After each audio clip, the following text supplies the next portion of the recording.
Hello to our friends of DAZN, welcome back here on DAZN Transfer, as every single day of this special week of transfer window ahead of the FIFA Club World Cup. Today, once again, with many stories to comment. We will go from Rafa Leao, Mike Maignan, Chelsea, English clubs, Spanish clubs, and much more. Also Victor Gyokeres among the special names. And today, with me, Matt Cannon. Ciao Matt, how are you? Very good, so excited, really excited. I think we're going to have a good show today.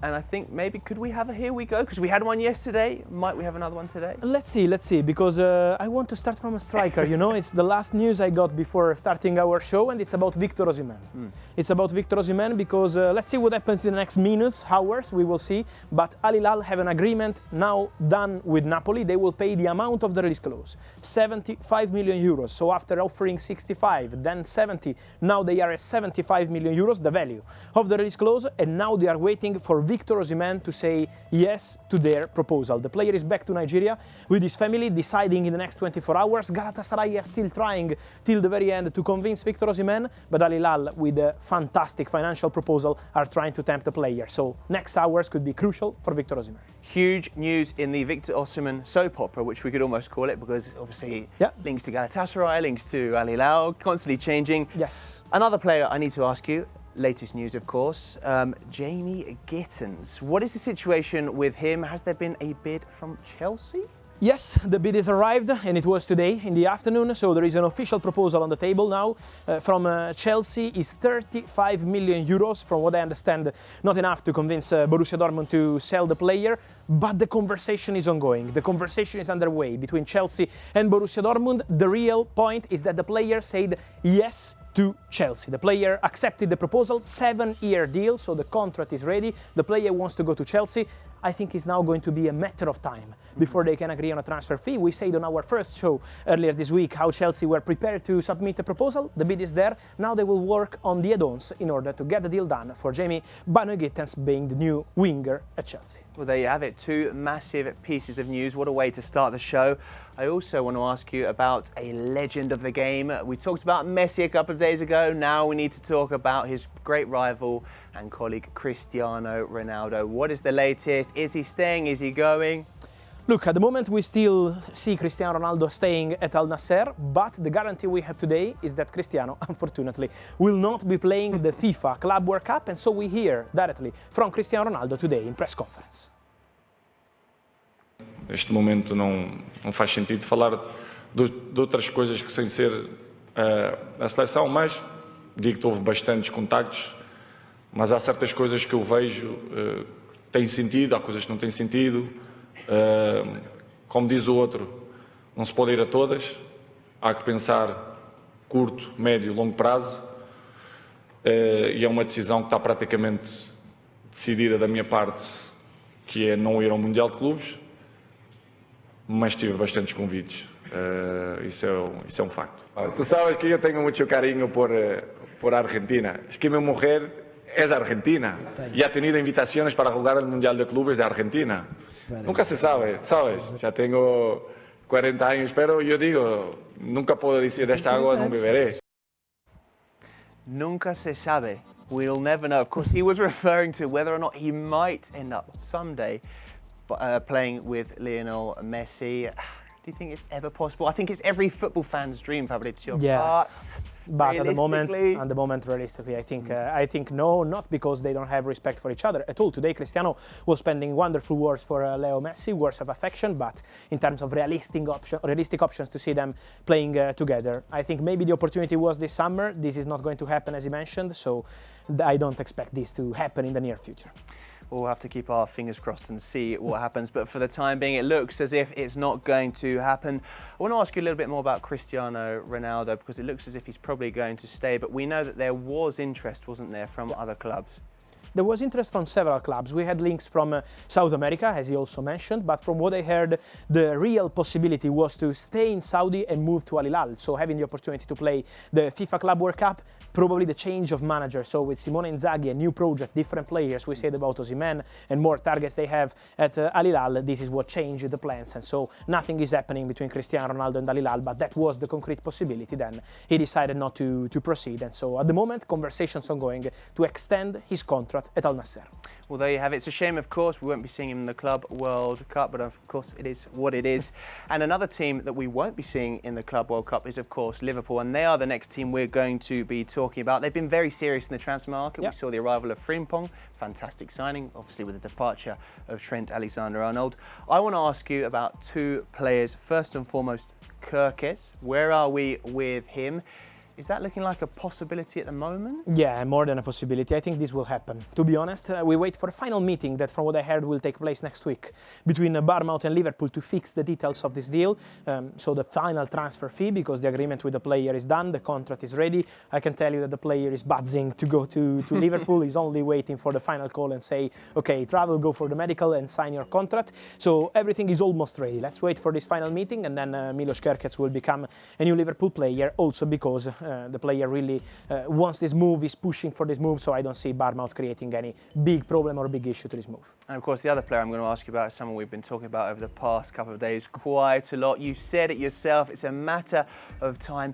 What is happening? Why is this taking so long? Let the Liverpool fans know. Look, it's just about the details of this deal. But again, Florian Wirtz, in my expectations, will become a new Liverpool player. It's just because they are discussing this add-ons structure between Liverpool and Bayer Leverkusen. But it's a really positive conversation. Yesterday, on Friday, new contacts between Liverpool and Leverkusen. Again, a very optimistic conversation. So my expectation is for next week for the two clubs to meet again, discuss again, and then complete this record transfer for Liverpool. And I think we can see the potential lineup at Liverpool, because what they're building with Arne Slot is something really special. Last summer was quiet in terms of transfers. Okay, they got some signings, but nothing special in terms of big names. But now, Jeremy Frimpong, Florian Wirtz, and as you mentioned, also Milos Kerkez, Premier League champions. So to see these three signings at the beginning of June is special.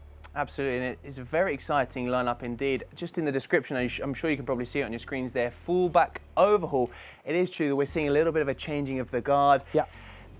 Because ultimately, you know, over the past years, we've seen two figures, Trent Alexander-Arnold and Robertson, that have occupied those positions for such a long time, legends of the club, and now it's almost as if a new cycle was beginning. Yeah, something new will start now with Jeremy Frimpong, who is different to Trent, but is still a very offensive player, so that's going to be the style once again at Liverpool, a player strongly wanted by Arne Slot, and then we wait for Milos Kerkez, another offensive player. So I think Liverpool will maintain their style and then add some quality with Florian Wirtz, obviously one of the best quality players in the world in this moment. So I think the perfect signing for them. A very exciting time to be a Liverpool fan, and Absolutely. obviously very ambitious. They want to continue that success under Arne Slot. I want to talk to you about possible departures. We've talked about arrivals. Chiesa. He's had a difficult season. What's the situation with the Italian? Difficult also because he was returning from an injury, so it was not easy to be in the best condition at the beginning of the season, and then the other players were performing at fantastic level. So what happens with Chiesa? From what I'm hearing, the player is very happy at Liverpool in terms of club, the fans, also the teammates, great relationship, but he needs to play. He wants to play, so playing time is an issue also because there is a World Cup in 1 year. Let's see if Italy will qualify. As an Italian, obviously, I hope yes, but Federico Chiesa wants to play regular football. It's really important for him, and so my understanding is that Federico Chiesa is seriously considering to leave Liverpool and return to Serie A. There are rumors about Napoli, Milan, let's see what happens there, but for sure the possibility of Chiesa returning 1 year later to Serie A is something really strong, so let's follow this one. We'll keep a very close eye on that indeed. And going from an Italian player, we're going to switch it up to an Italian team. I want to ask you about Inter Milan. Yep. Two important movements in recent days in Sucic and Luis Enrique. They are both official? They're both official, they're both done deals, and soon will be official the new coach. So they start this new era with Cristian Chivu, who signed this contract, will be official in the next days. And here we can see Luis Enrique presented as a new Inter player, 5-year contract. They pay 25 million euros package to Olympique Marseille, a player who was also in the list of Bayern, but Inter went very strong for this one. And so Luis Enrique is done. Sucic is a midfielder. They paid 14 million euros to Dinamo Zagreb for this Croatian midfielder. And then, as I mentioned, the new coach Cristian Chivu, 2-year deal for the former Inter player who is back at the club, this time as a head coach. Fantastic. What do you make of those signings? Because they're not exactly high-profile signings, are they? But perhaps a statement of intent looking to the youngsters, potentially a long-term project? Yeah, they're going on a different direction at Inter. We saw Inter in the recent years signing many free agent players, maybe over 30. They were one of the oldest squads in the Champions League last season, and they did it very well, to be honest, because the cycle was very good. But now it's time to refresh the squad, and so this is what they're trying to do. This is why Luis Enrique, this is why Sucic and I think they will continue in this way, trying to find young players, good gems for the future. Absolutely. And talking of young players, there's another one on the radar of Inter Milan, and that player is Manchester United striker Hilal. He's also had a bit of a difficult season, and he has experience, of course, in Serie A as well. Where are we with that? He's on Inter list. He's one of the players Inter want to sign in this summer transfer window. So they have Lautaro Martinez, obviously, and Thuram, but Arnautovic is leaving, Correa is leaving, probably also Mehdi Taremi is leaving. So they need at least to sign 2 or 3 strikers in this summer transfer window. And Rasmus Højlund is one of the players they like. They made contact with his agents. They made contact with Manchester United to understand the conditions of the deal. And so Højlund is a strong target for Inter. Conversations are ongoing. The player, as you mentioned, already did very well in Italy when he was at Atalanta. Then Man United invested over 75 million euros to sign him from Atalanta. Let's see the price tag now, but Inter are in active conversations for Rasmus Højlund, one of several names to watch in the next hours and days. We have more to mention in terms of names, and so let's go with our Here We Go Metro.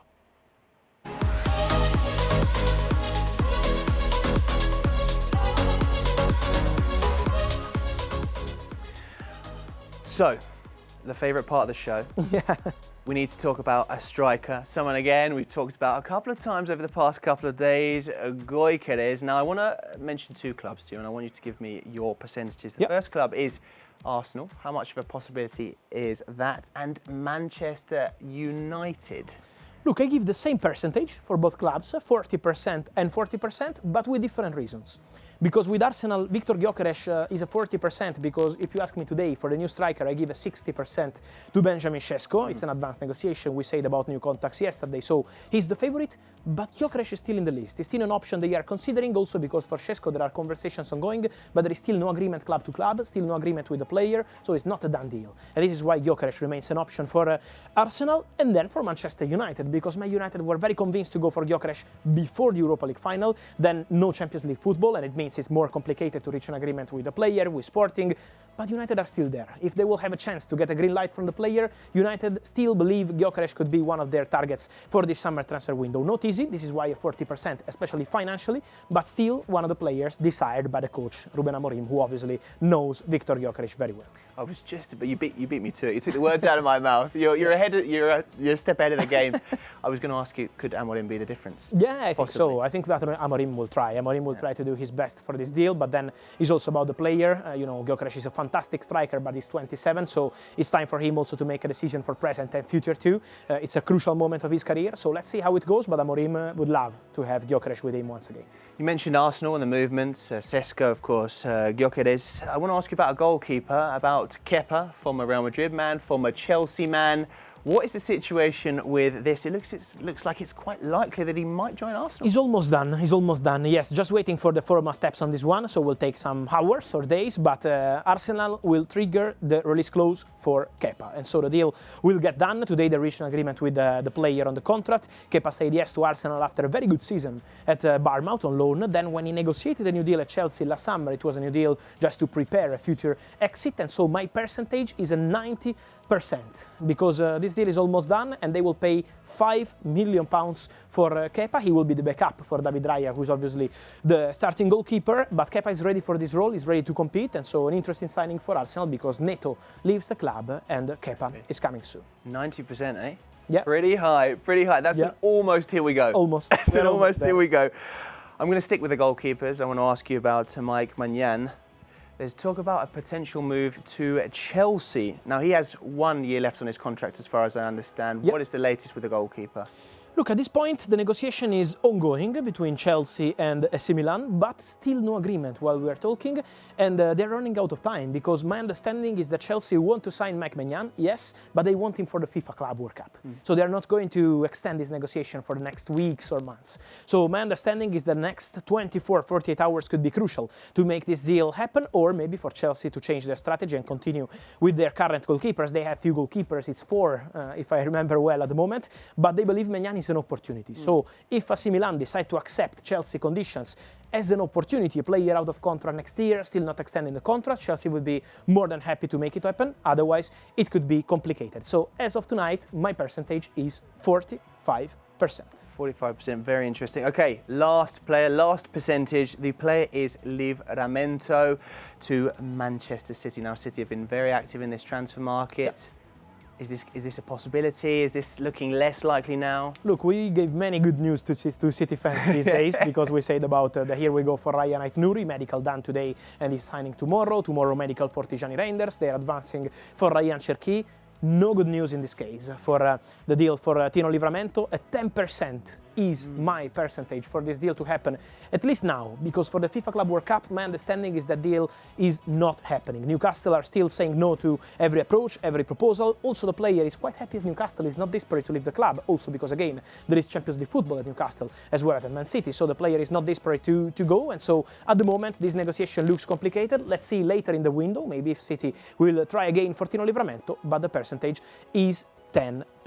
But to answer more questions coming directly from you, tonight we have, as always, our Fabrizio Answers.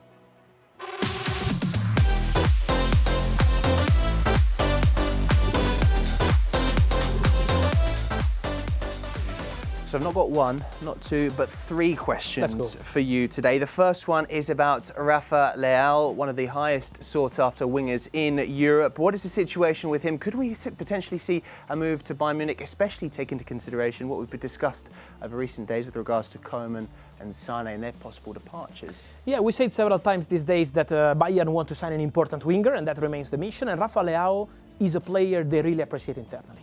He's highly rated by the club, and same for the coach, Vincent Kompany, big fans of Rafa Leão.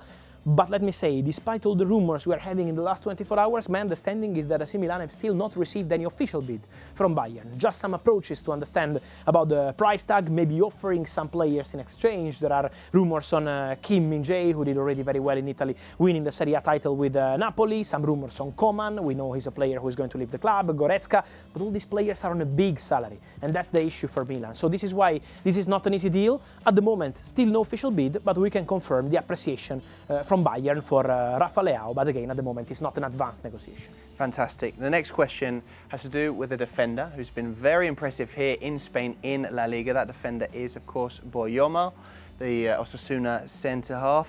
What's the situation with him? As far as we understand, he has lots of potential suitors, lots of teams after him. Yeah, especially from England. He's a player really appreciated in England, of course also in Spain, as you mentioned. He did very well in La Liga, and so he's a player really appreciated in Spain, but also in England, especially Aston Villa. We know the director is Spanish, Monchi, always with a close eye to La Liga, and same for the coach, of course, Unai Emery, so they are following closely this player. He's really appreciated. There is no bid at the moment, but there is a release clause, 25 million euros, so an interesting situation to follow. He scored his first international goal with Cameroon last night, so a player with many scouts always monitoring him closely, and so let's see with Aston Villa and more clubs what happens this summer.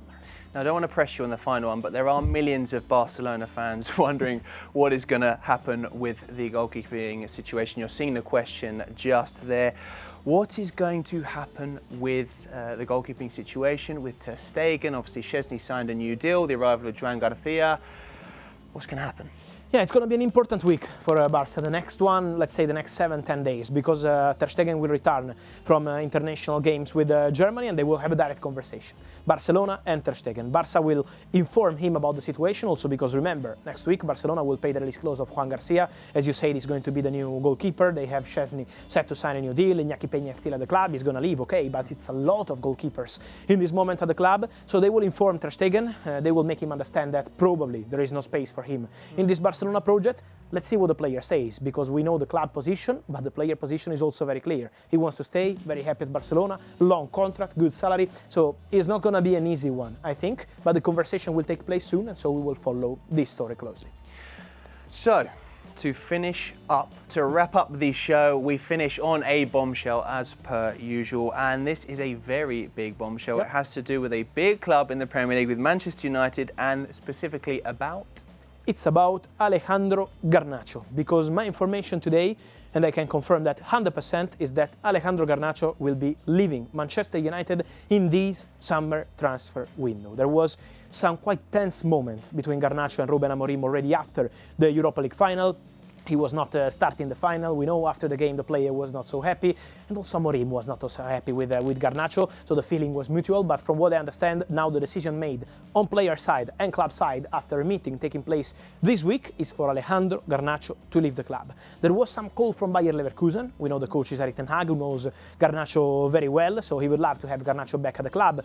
I think financially will be very difficult for Bayer Leverkusen to make it happen. Some interest also from Italy. In January, Napoli were keen on the player. Let's see if they return.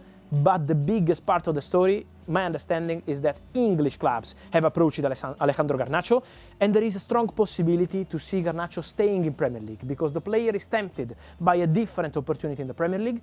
And so let's see what happens with the big English clubs. Some call has already started.